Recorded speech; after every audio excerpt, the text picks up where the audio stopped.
Assalamualaikum warahmatullahi wabarakatuh. Halo teman-teman. Di sini aku mau nunjukin kalian gimana sih cara masuk ke Lawang Sewu, ada apa aja di Lawang Sewu, dan gimana sih sejarah Lawang Sewu.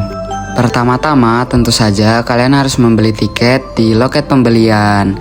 Lalu kalian akan diarahkan untuk masuk ke sini ya, untuk mengecek karcis yang sudah kalian miliki ya. Selanjutnya kalian bisa bebas deh keliling-keliling di dalam Lawang Sewu. Di sini terdapat sangat banyak ruangan-ruangan menarik untuk dijelajahi. Salah satu contohnya adalah ruangan ini nih teman-teman.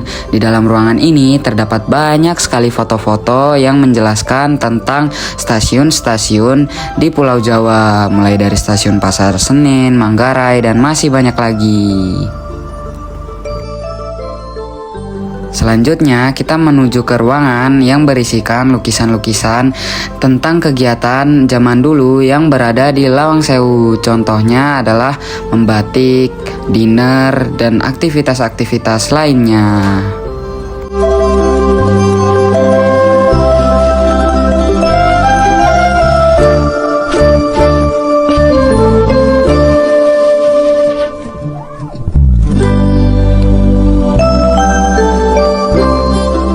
Nah, kalau ruangan yang satu ini berisikan lukisan stasiun-stasiun yang ada di Pulau Jawa pada tahun 2010 silam.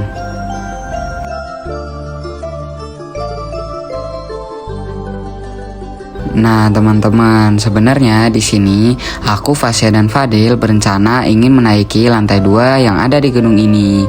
Tapi sayangnya tidak bisa ya teman-teman, sedang ditutup.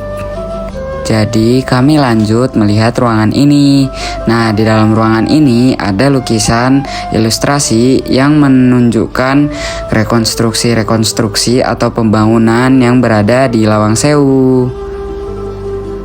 Sangat menarik dan sangat indah ya lukisan-lukisannya. Oh iya, teman-teman pasti bertanya-tanya ya, kenapa sih Lawang Sewu memiliki sangat banyak ruangan? Nah, fun fact ya teman-teman, jadi Lawang Sewu sendiri dalam bahasa Jawa artinya adalah pintu seribu. Oleh karena itu, Lawang Sewu memiliki sangat banyak ruangan dan pintu-pintu di dalam gedungnya. Dan seperti inilah suasana berada di tengah-tengah gedung Lawang Sewu ya. Sangat seru teman-teman. Di sini ada orkestra musik, ada restoran buat yang kalian laparan ya.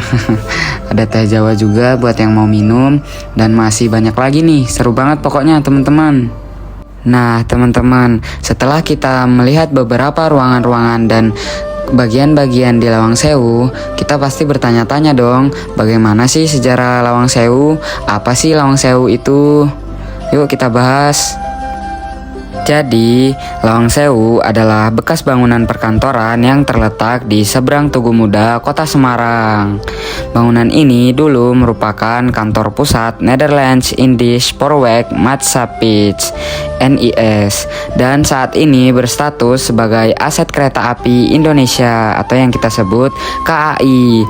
Hal ini terjadi karena merupakan hasil dari perebutan aset-aset NIS dan perusahaan kereta api lain oleh Jawatan Kereta Api Republik Indonesia atau DKA-RI pada masa Perang Kemerdekaan. Saat ini bangunan tersebut dijadikan sebagai museum dan galeri sejarah perkereta-apian oleh Unit Pusat Pelestarian dan Desain Arsitektur, dan kini dioperasikan oleh KAI Wisata, anak perusahaan KAI yang bergerak di bidang pariwisata.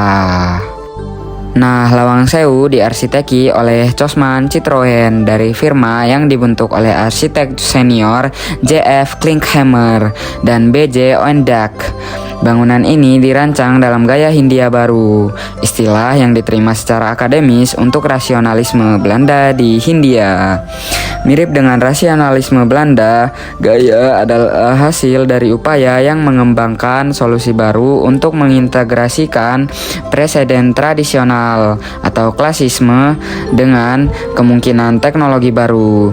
Ini dapat digambarkan sebagai gaya transisi antara tradisionalis dan sebagai modernis, serta dipengaruhi oleh desain Berleg. Konstruksi dimulai pada tahun 1904 dengan bangunan A yang selesai pada tahun 1907. Sisanya rampung pada tahun 1919. Awalnya digunakan oleh Netherlands Indisch Spoorweg Maatschappij, perusahaan kereta api pertama di Hindia Belanda. Setelah Jepang menduduki Hindia Belanda pada tahun 1942, tentara Jepang mengambil alih Lawang Sewu. Ruang bawah tanah gedung B diubah menjadi penjara dengan eksekusi mati dilakukan di dalamnya. Ketika Semarang direbut kembali oleh Belanda dalam pertempuran di Semarang pada Oktober 1945, pasukan Belanda menggunakan terowongan yang mengarah ke gedung A untuk menyelinap ke kota. Pertempuran terjadi dengan banyak pejuang Indonesia gugur. 5 pegawai yang bekerja di sana juga gugur. Setelah perang, tentara Indonesia mengambil alih kompleks bangunan tersebut, kemudian dioperasikan oleh Jawatan Kereta Republik Indonesia atau DKARI. Pada tahun 1942, bangunan ini ditetapkan sebagai cagar budaya. Setelah mendengar sejarah Lawang Sewu tadi, wah, aku jadi penasaran teman-teman, bagaimana sih kondisi ruang bawah tanah Lawang Sewu? Tapi sayang sekali, aku nggak jadi kesana ya teman-teman. Tapi sekarang ruang bawah tanah Lawang Sewu sudah dibuka untuk umum kok, dengan harga tiket masuk 50.000 per orang. Nah, di sini juga terdapat banyak jualan ya teman-teman. Di sini ada makanan, oleh-oleh, baju Semarang, dan masih banyak lagi.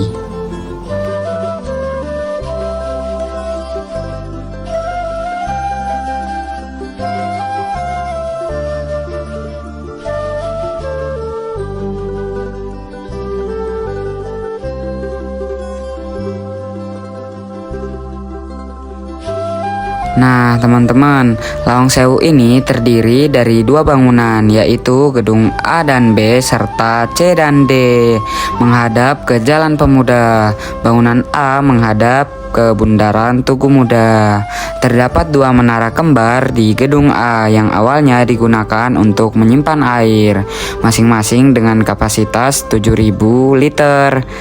Bangunan ini memiliki jendela kaca patri besar dan tangga besar di tengahnya. Di bawah bangunan terdapat sebuah lorong untuk menuju ke bawah tanah. Gedung B terletak di belakang gedung A, setinggi 3 lantai dengan 2 lantai pertama terdiri dari perkantoran dan yang ketiga adalah loteng. Bangunan dengan jendela besar ini juga memiliki lorong bawah tanah yang berfungsi sebagai saluran air. Di depan gedung berdiri Tugu Muda untuk memperingati pertempuran 5 hari di Semarang.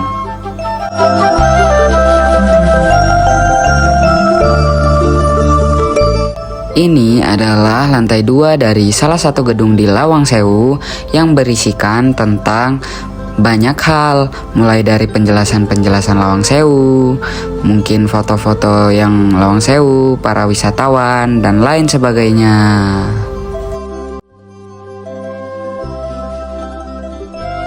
Oh iya, terakhir nih teman-teman, aku mau nunjukin ke kalian view dari lantai 2 salah satu gedung di Lawang Sewu. Sekaligus mau menutup video kali ini. Terima kasih untuk teman-teman yang sudah menonton. Dan akhir kata kami ucapkan Assalamualaikum warahmatullahi wabarakatuh.